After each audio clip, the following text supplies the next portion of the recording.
میرا خلیل تمہیں جواب دے گا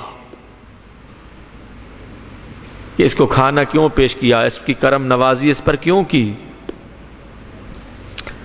جبرائیل آئے،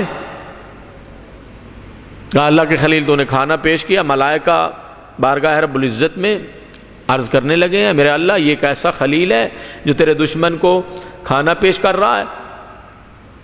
جناب خلیل الرحمن نے کہا بارگاہ رب العزت میں ملائکہ کی بزم میں جا کر میرا یہ جملہ کہہ دینا، من کا تعلمت الکرم، کہا میرے اللہ یہ جو میں نے کرم کا مظاہرہ کیا ہے، یہ جو میں نے کرم نوازی کیا ہے، میرے اللہ میں نے اپنی طرف سے نہیں کیا بلکہ کرم کرنا میں نے تیری ذات سے سیکھا ہے۔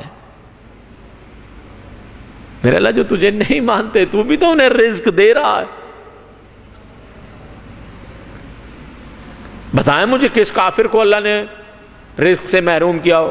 آج کے دور میں کون سا ایسا کافر ہے جس کو روٹی نہیں مل رہی، رزق نہیں مل رہا، بلکہ بعض کافر تو بہت امیر ہیں۔ تو خلیل الرحمن نے جواب دیا من کا تعلمت الکرم، میرے اللہ میں نے تیری ذات سے کرم کرنا سیکھا ہے۔ انسان عدل و انصاف کا سوال کر رہا ہے، میرے اللہ مجھے عدل و انصاف کرنے والا بنا۔ پروردگار عالم جس چیز سے ڈرتا ہوں اس سے مجھے پناہ عطا فرما۔ ڈرنا ہے تو عذاب الہی سے، اللہ جو ڈرنے والی چیز ہے وہ کیا ہے؟ انسان کو اپنے اعمال سے ڈرنا چاہیے جن کا نتیجہ غضب الہی ہے، عذاب الہی ہے۔ قرآن حکیم کو پڑھیں، اللہ رب العزت نے سخاوت کی بھی مثالیں پیش کی، عفت کی بھی مثالیں پیش کی، صبر کی بھی مثالیں پیش کی، شکر کی بھی مثالیں پیش کی۔ جناب ایوب نبی کو شکر کی مثال اور صبر کی مثال کے طور پہ پیش کیا۔ جناب ابراہیم کو اللہ رب العزت نے سخاوت کے نمونے کے طور پر، پرچمدار توحید کے نمونے کے طور پر اللہ نے پیش کیا۔ جناب یوسف نبی کو اللہ نے عفت اور پاک دامنی کی مثال بنا کر پیش کیا۔ پڑھیں قرآن، دیکھیں بچپن سے اتنے امتحانوں سے گزرے، بھائیوں نے حسد کیا، تماچے مارے، کنویں میں ڈالا، بازار میں بکے، عزیز مصر کے گھر میں غلامی کی زندگی گزاری۔ جب جوانی پہ پہنچے زلیخا نے اپنا نجس ہاتھ دامن عصمت اور نبوت کو داغدار کرنے کے لیے بڑھایا، وہاں سے بچے۔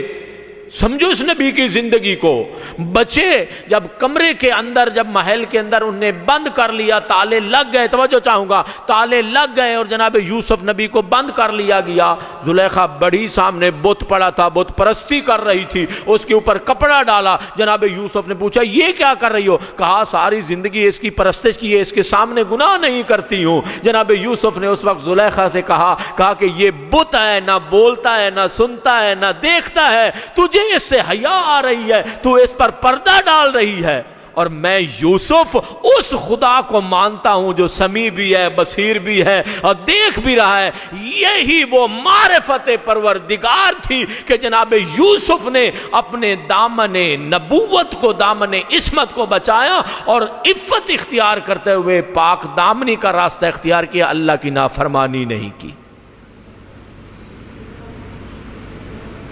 بندہ اللہ سے دعا مانگ رہا، پروردگار عالم مجھے پاک دامنی کی صفت سے متصف فرما دے۔ اللہ اکبر۔ تو یہ دعا کا پہلا اور ابتدائی حصہ جس میں انسان اللہ سے یہ التجا کر رہا ہے، اور یہی عفت و پاک دامنی ہے جو تمام بھلائی اور خیر کا سرچشمہ ہے۔ اگر انسان کے وجود سے خیر صادر ہوتی ہے، اگر انسان کا وجود دوسروں کے لیے بھلائی اور خیر کا مرکز بنتا ہے تو اسی عفت اور پاک دامنی کی بنا پر بنتا۔ اللہم صلی علی محمد و آل محمد، یا الہ العالمین یا رب العالمین، محمد و آل محمد کی عظمت کا واسطہ ہمارے ان لحظات کو اپنی عبادت میں شمار فرما۔ جو کہا عمل کرنے کی توفیق عطا فرما۔ پروردگار عالم محمد و آل محمد کی عظمت کا واسطہ ہمیں ہر پل ہر لحظہ ہر سانس اپنی اطاعت و فرما برداری میں گزارنے کی توفیق عطا فرما۔ حاضرین کی توفیقات خیر میں اضافہ فرما۔ محمد و آل محمد کی عظمت کا واسطہ پریشان حال مومنین کی پریشانیوں کو دور فرما۔ مکروہ